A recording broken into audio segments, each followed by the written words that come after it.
This is a $45 million bathtub. Actually, turn around, show them what my view is right now.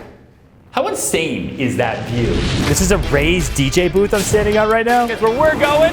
We don't need roads, baby. Right now we are in Bel Air, 41,000 square foot. Something you've all been waiting for. I want a dinosaur in my house.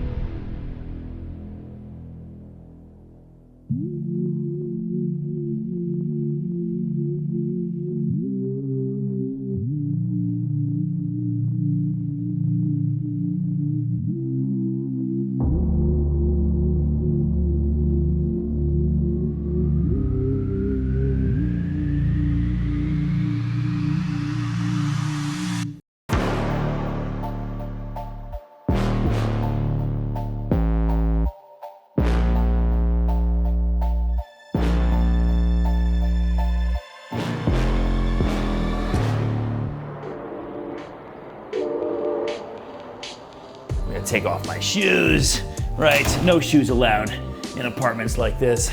This, boom. This apartment is 5 beds, 5 bathrooms, almost 6,300 square feet. It's the entire 88th floor of the original Billionaires Row Tower in New York City. This is 157 West 57th Street, but like this detail here with like the dragons, everything like just wild. And then, these are big doors. This is your 60-foot wide grand salon. Nuts.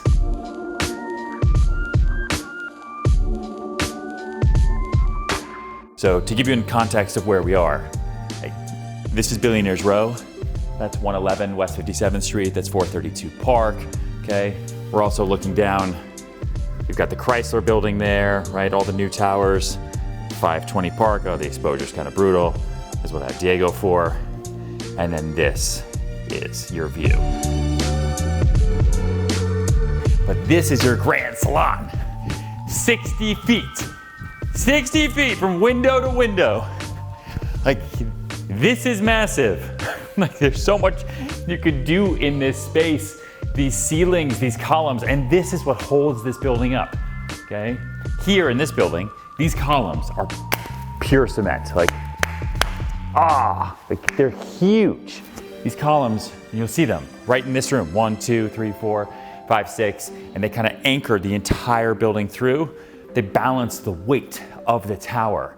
And then you have these floor breaks so that as the wind hits a tower that's this high, and this building is just over 1,000 feet high, okay?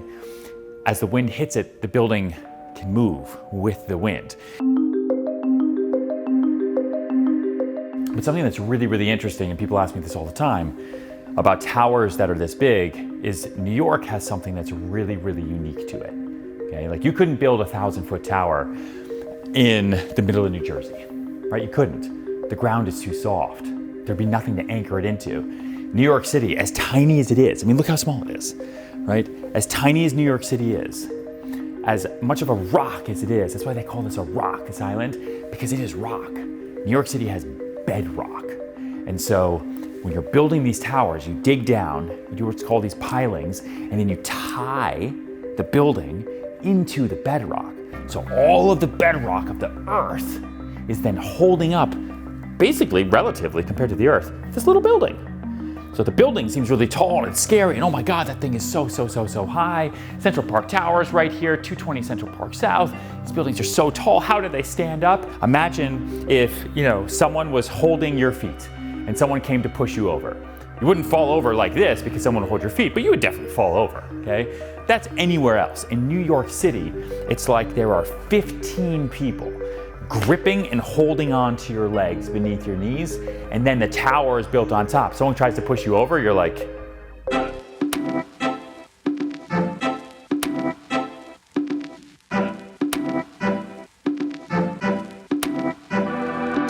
You know what else is an interesting fact about these apartments? Is the carrying cost. Now this is $45 million. The monthly cost to carry this is about $25,000 a month, and that's not a mortgage. That's just the cost to be here. That is your monthly charges to the building, and that's your monthly real estate taxes. Just FYI. 60 feet, grand salon, 2 chandeliers, amazing dining space. I mean, if you lived here, you would also, you could have more fun. There's a lot of things you could do. It's a big open space, this huge gallery. Can you show this? Like how big this is? Hold on, don't move. Oh, I'm still running. Oh God, I'm still running. Oh. Can you see me? You can? It's pretty long. It's pretty great. You got this whole art wall for hanging art this way, and these are cool because this way you don't actually have any holes that are in the wall, right?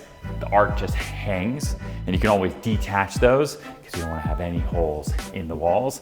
But let's go into the kitchen. You have another pocket door, and then this is your whole eat-in kitchen. Zebra wood on zebra wood on zebra wood with a lacquer finish.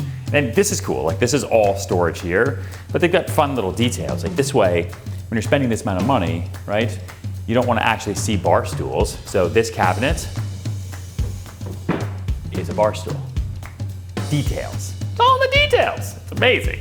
And then you've got these huge views. To give you context for pricing, like this is asking $45 million, right?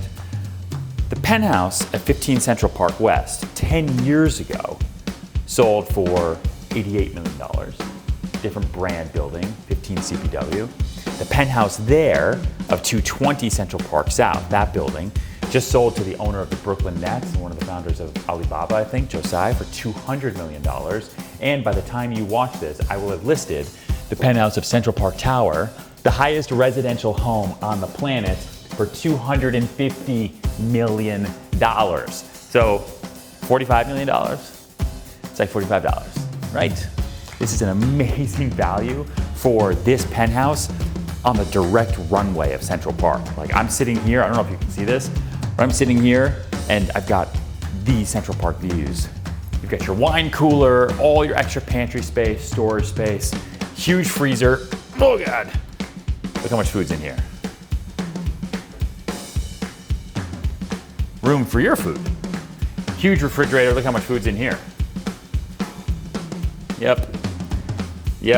In New York City, you eat out a lot. A full Miele suite, so you've got your microwave, your oven, and your warming drawer. The warming drawer we don't talk about enough, but can we just talk about this for a second? I just got one of these in my own apartment. A warming drawer is so valuable. We use it all the time because like you'll cook food, right? And then it's warm, and then it sits out and it's cold, and then you gotta reheat it up in the microwave. But a warming drawer literally just gets really warm. And then once you cook food, if your baby's not ready to eat it yet, or you're not home yet from work, you just put the food in here and it stays warm. You would think that that seems commonplace, but I think it's one of the best inventions ever. Keep food warm without having to reheat it and unheat it, reheat it. Anyway, chef's kitchen, amazing cooktop, everything vents out. We've got 2 overhead hoods.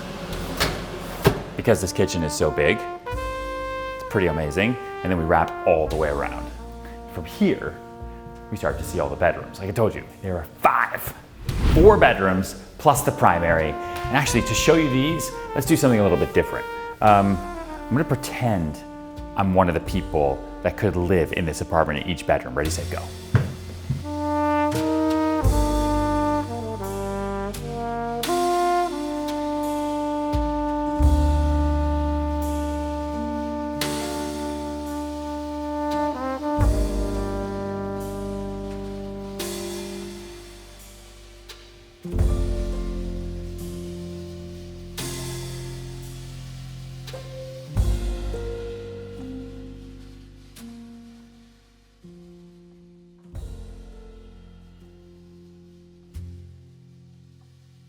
Now we are in the primary suite.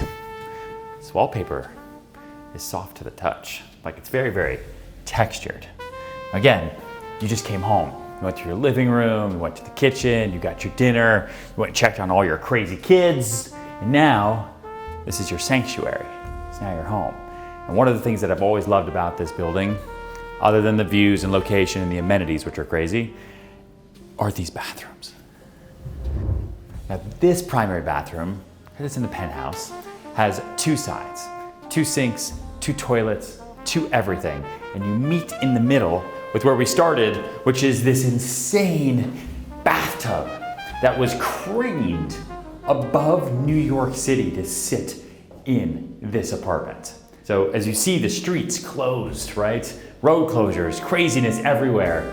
They had a crane that craned the bathtub 1,000 feet into the air to sit in this space. And I still don't think anyone's ever used it. But the view is cool, and it's beautiful, and it's awesome. So you've got both sides, tons of room for storage. Even like the shower even, right? I'm in the shower, I'm in here, and no one can see you. And look at this view. Like like I'm here, I'm taking a shower, and I'm looking at the entirety of Lower Manhattan. Like this is just, this is the whole view. I've got all of Hudson Yards, Statue of Liberty, Lower Manhattan, Brooklyn, the Verrazano Bridge. Like it's just nuts. I would take showers in here all day long, just because of how crazy this view is. I would totally lose track of time. You can watch the ball drop during Times Square from your shower. And then past all of your walk-in closets, because this again is all part of your $45 million primary suite. You've got this entire corner as your bedroom. All of Lower Manhattan. You're literally looking from the tip of Manhattan on the south side to the Adirondack Mountains in upstate New York. Like you're directing air traffic. I'm literally watching airplanes right now. I'm watching airplanes going from JFK, I'm watching people landing over LaGuardia, and it's nuts. And your only direct neighbors who are like, oh, hey neighbor, how are you? Is also someone incredibly wealthy, because to be on that floor at 111 West 57th, right, is costing you $50 million. To be on that floor of 432 Park, it's costing you the same amount. Same thing for CPT, Central Park Tower. Every direction I look at, the higher you get, the greater the wealth grows. And then I just like these pink couches. Oh, and you can kind of see it here a little bit. I've never actually been able to see in. Those windows right there, where you can kind of see that it's double height, right? Where there's no ceiling. Can you see that there's like no ceiling there, that it's just double height, glass on glass? That's Michael Dell's penthouse. He paid $100 million for that. This is Penthouse 88, just beneath the guy that invented Dell computers. $100 million for that. This is asking 45. This is your view out the front. That's your view from the back. And then this is where you end your day. Came home, I could watch the sunset, I could watch the sunrise. I could just actually dictate exactly where the sun is at any given time because it's right above me. And this is a great day because you get to live in a $45 million penthouse on top of Manhattan in one of the tallest buildings on the planet. So just dream and let me know in the comments if you love this tour, and we'll see you in the next one.